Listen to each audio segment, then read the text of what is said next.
लोकसभा के स्पीकर श्री ओम बिरला जी, श्री गुलाम नबी जी और एक प्रकार से आज के कार्यक्रम के केंद्र बिंदु श्रीमान हरिवंश जी, चंद्रशेखर जी के सभी परिवारजन और उनकी विचार यात्रा के सभी सहयोगी बंधुगण,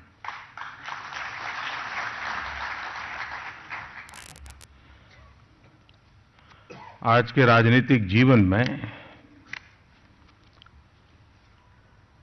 राजनीति के परिदृश्य में जीवन व्यतीत करने के विदाई के बाद 2 साल के बाद भी शायद जीवित रहना बहुत मुश्किल होता है। लोग भी भूल जाते हैं, साथी भी भूल जाते हैं और शायद इतिहास के किन्हीं कोने में ऐसे व्यक्तित्व खो जाते हैं। इस बात को हमें दर्ज करना होगा कि उनकी विदाई के करीब 12 साल बाद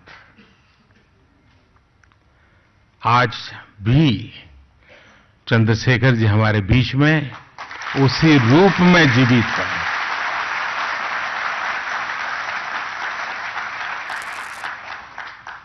मैं हरिवंश जी को बहुत बधाई देना चाहता हूं। एक तो उन्होंने एक काम किया और दूसरा ये काम करने की हिम्मत जुटाई। हिम्मत इसलिए कि हमारे देश में वातावरण ऐसा बन चुका है कुछ कालखंड से, जिसमें राजनीतिक छुआछूत इतनी तीव्रता पे है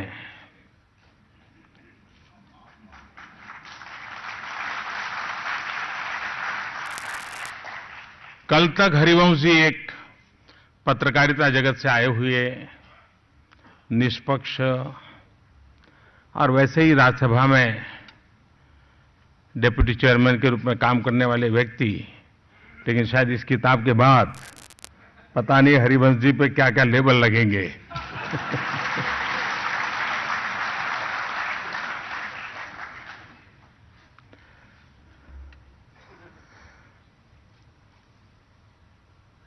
चंद्रशेखर जी, उनके साथ काम करने का तो हमें सौभाग्य नहीं मिला है। तो पहले उनको मिला था मैं 77 में, मिलना का तो अवसर मिला।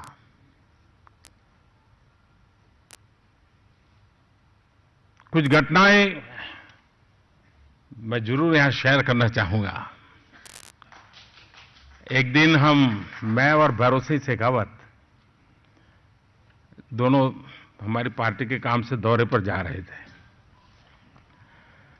और दिल्ली एयरपोर्ट पर हम दोनों थे।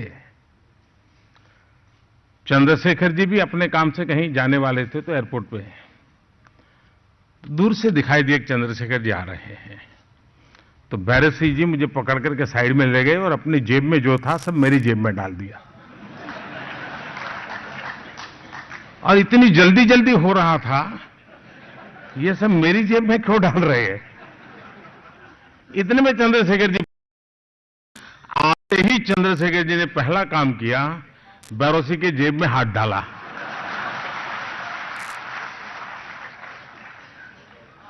और इतनी रोक थे, तब सब जान कि क्यों डाला, क्योंकि भैरव सिंह जी को पान पराग और तंबाकू ऐसी खाने की आदत थी और चंद्रशेखर जी उसके बड़े विरोधी थे। जब भी भैरव सिंह जी मिलते थे वो छीन लेते थे और कूड़े कचरे में फेंक देते थे। अब इससे बचने के लिए भैरव सिंह जी ने अपना सामान मेरी जेब में,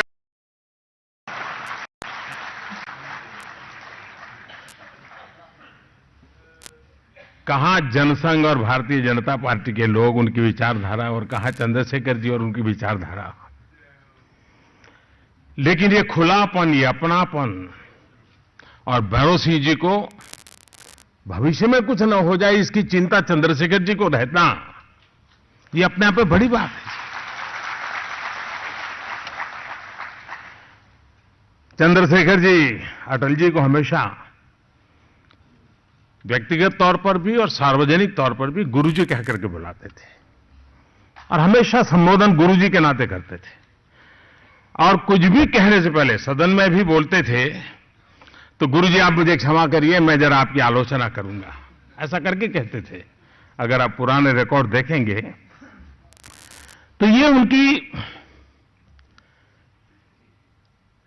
संस्कार और उनकी गरिमा प्रतिपल झलकती थी। आखिरकार जिस समय कांग्रेस पार्टी का सितारा चमकता हो, चारों तरफ जय जयकार चलता हो, वो कौन सा तत्व होगा जिस इंसान के भीतर, वो कौन सी प्रेरणा होगी कि इसने बगावत का रास्ता चुन लिया? शायद बागी बलिया के संस्कार होंगे,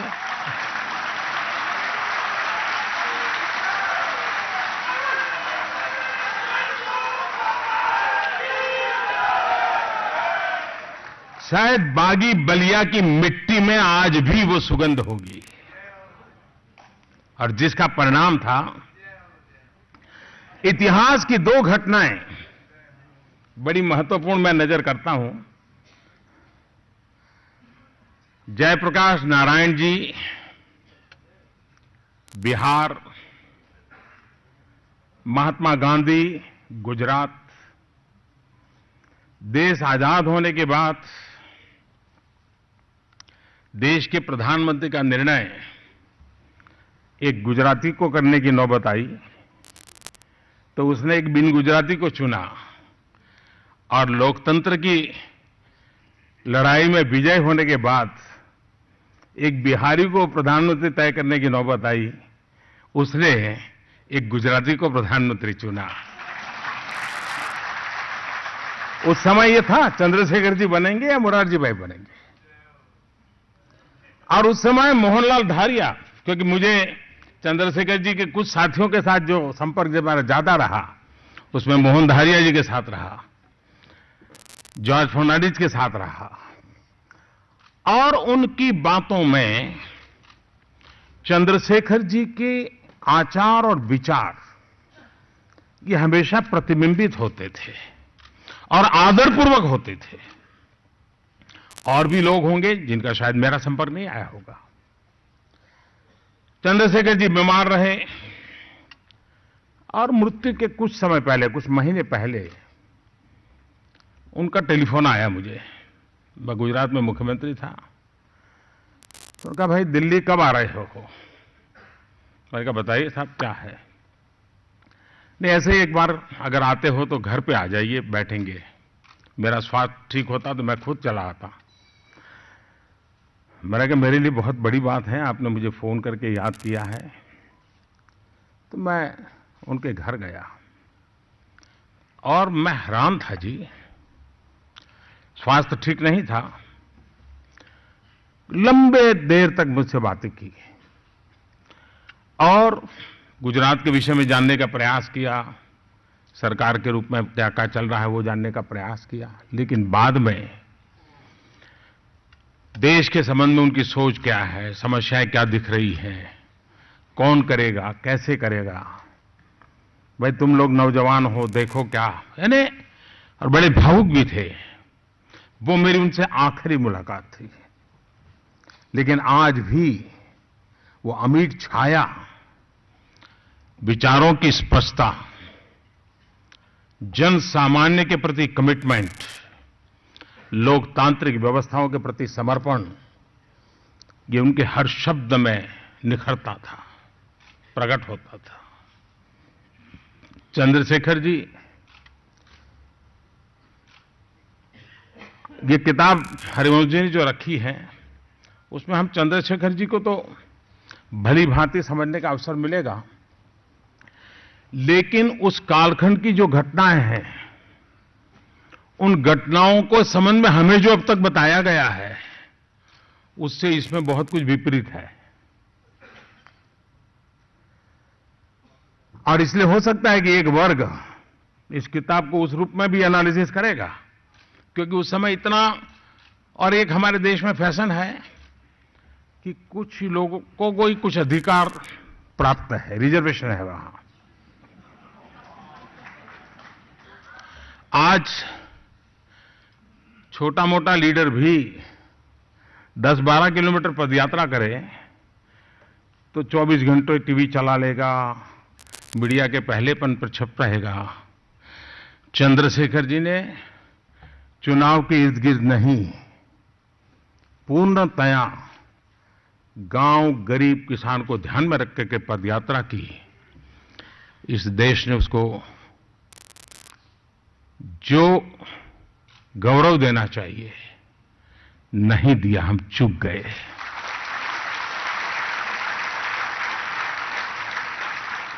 और दुर्भाग्य, मैं बड़ा दर्द के साथ कहना चाहता हूं, दुर्भाग्य, उनके विचारों के सब इनमें विवाद हो सकता है, आज भी किसी को इतराज हो सकता है, वही तो लोकतंत्र की विशेषता है। लेकिन बहुत जानबूझ करके सोची समझी रणनीति के तहत चंद्रशेखर जी की उस यात्रा को डोनेशन, करप्शन, पूंजीपतियों के पैसे, इसी के इर्द गिर्द चर्चा में रखा गया। ऐसा घोर अन्याय सार्वजनिक जीवन में अखरता है। मैं नहीं जानता हूं हरिवंश जी ने इस बात को इसमें लिया है कि नहीं लिया है, लेकिन मैंने उस बात को निकट से अध्ययन करने का प्रयास किया था। हमारे देश की एक और बात रही, आज की पीढ़ी को पूछा जाए कि देश में कितने प्रधानमंत्री हुए, शायद किसी को पता नहीं। कौन हुए, बहुत कम लोगों को पता होगा। बहुत प्रयत्नपूर्वक भुला दिए गए। ऐसी स्थिति में हरिवंश जी, आपने बहुत बड़ी हिम्मत की है, आप बधाई के पात्र हैं। हर किसी का योगदान है, लेकिन एक जमात है, माफ करना मुझे, देश आजाद होने के बाद बाबा साहब आंबेडकर की छवि क्या बना दी गई, सरदार वल्लभ भाई पटेल की छवि क्या बना दी गई। ये तो कुछ समझते नहीं है, ये तो ढिकने हैं, फलाने हैं, वगैरह वगैरह। लाल बहादुर शास्त्री जी, वे भी अगर जिंदा लौट करके आए होते और जीवित होते तो ये जमात उनको भी पता नहीं क्या क्या प्रकार के रूप में प्रदर्शित कर देती। लाल बहादुर शास्त्री जी बच गए क्योंकि उनकी शहादत बहुत बड़ी चीज बनी। उसके बाद फलाना प्रधानमंत्री क्या पीता है, मालूम होगा मोरारजी भाई के लिए यही चर्चा चला दी गई।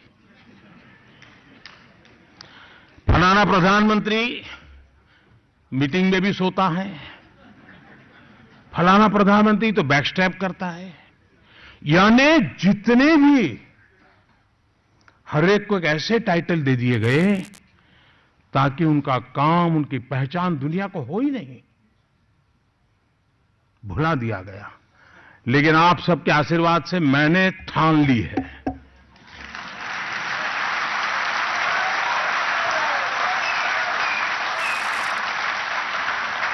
दिल्ली में सभी पूर्व प्रधानमंत्री, सभी, उनका एक बहुत बड़ा आधुनिक म्यूजियम बनेगा।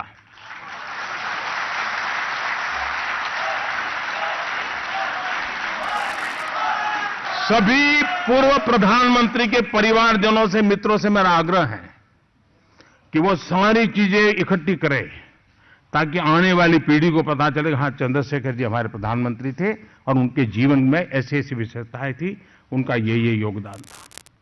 चरण सिंह जी की ये विशेषताएं थी, योगदान था। देवगौड़ा जी के ये योगदान है, I.K. गुजराल जी का ये योगदान है, डॉक्टर मनमोहन सिंह जी का ये योगदान है।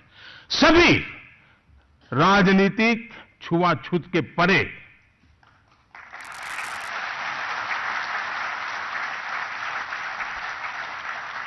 एक नए राजनीतिक कल्चर की देश को आवश्यकता है, उसको हम इसी प्रकार से लाने का प्रयास कर रहे हैं। चंद्रशेखर जी आज भी अगर सही पर्सपेक्टिव में लोगों के सामने लिया जाए तो आज भी नई पीढ़ी को प्रेरणा दे सकते हैं। आज भी उनके चिंतन से यंग तर्क का मिजाज डेमोक्रेटिक वैल्यूज के साथ उभर करके आ सकता है। अनडेमोक्रेटिक रास्ते उसको छूने का जरूरत नहीं पड़ेगी। मुझे बराबर याद है जब प्रधानमंत्री पद से इस्तीफा देना था उनको, यहां दिल्ली में तूफान मच गया था, और वो भी कोई आईबी के पुलिस वाले के कारण। देश की सरकार दुनिया में जब लिखा जाएगा कि किसी पुलिस वाले के कारण सरकारें गिर सकती है। उस दिन मैं नागपुर में था, अटल जी अडवाणी जी का एक कार्यक्रम था वहां, लेकिन उनका जहाज बाद में आना था, मैं पहले पहुंचा था। तो जहां मेरा स्थान था वहां पर चंद्रशेखर जी का फोन आया। मैंने फोन उठाया, सीधे ही वो फोन पर थे। उन्होंने कहा, भाई गुरुजी कहाँ है? मैं कहा, साहब अभी तो उनका जहाज पहुंचा नहीं है, शायद आने में 1 घंटा लगेगा। बोले मैं वेट कर रहा हूं, तुरंत मुझसे बात कराइए और उनको बता दीजिए कि मैं इस्तीफा देने का मन बना चुका हूं, लेकिन मैं उनसे बात करना चाहता हूं। दिल्ली में जो कुछ भी घटनाएं हो रही थी, अटल जी उस दिन नागपुर थे, मैं उस कार्यक्रम के लिए व्यवस्था के लिए वहां पहुंचा था, लेकिन चंद्रशेखर जी उस समय भी गुरुजी जिनको कहते थे अपना आखिरी निर्णय से पहले उनसे बात करने के लिए बड़े आतुर थे। ऐसी अनेक विशेषताओं के साथ जिन्होंने देश के लिए इतना पूरा जीवन, और ये परिसर एक प्रकार से देश के दलित, पीड़ित, शोषित, वंचित, गरीब, जिनके दुख दर्द को अपने में समेटे हुआ एक इंसान 40 साल तक अपनी जवानी इसी परिसर में खपा के गया, एमपी के रूप में।